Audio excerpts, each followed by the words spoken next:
14 বলে 50, 35 বলে 100। বাংলাদেশের ইতিহাসে দ্রুততম সেঞ্চুরির রেকর্ড হাবিবুর রহমানের। হাবিবুর রহমান গড়লেন ইতিহাস। বাংলাদেশের টি-20 ইতিহাসে দ্রুততম সেঞ্চুরির রেকর্ড গড়েছেন Habibur Rahman. Rising stars Asia কাপে হংকং চায়নার বিপক্ষে আজ 35 বলে সেঞ্চুরি করেছেন বাংলাদেশ এ দলের এই ওপেনার।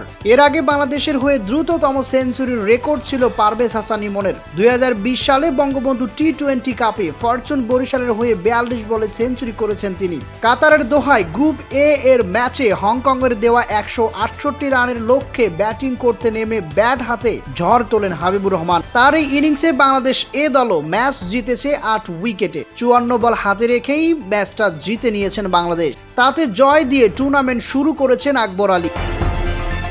আজ প্রথম ওভারে 3 ছক্কা দিয়ে ঝড়ের শুরু করেন হাবিবুর রহমান। পরের ওভারে 3-4-এর সঙ্গে মারেন আরও একটি ছক্কা। তার 50 হয়ে যায় 14 বলেই। পুরো ইনিংসে ছক্কা মেরেছেন 10টি। সবকটি ছক্কায় মেরেছেন পাওয়ার প্লের মধ্যেই।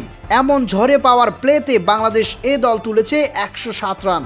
এই 107 রানের মধ্যে পাওয়ার প্লেতে 25 বলে 68 রান করেন হাবিবুর একাই।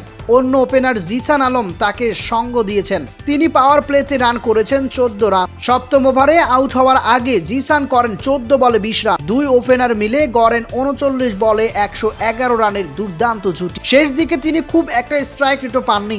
4 নম্বরে নেমে অধিনায়ক আকবর আলী করেছেন 13 বলে অপরাজিত 41 রান। 41 রানের মধ্যে তিনি 34 রানই করেছেন ছক্কা মেরে।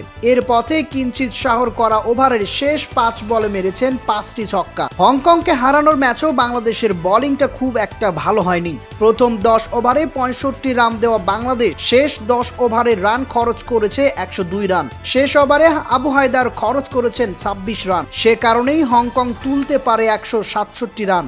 হংকংয়ের হয়ে 50 করেছেন বাবর হায়াব। তিনি করেছেন 39 বলে 63 রান।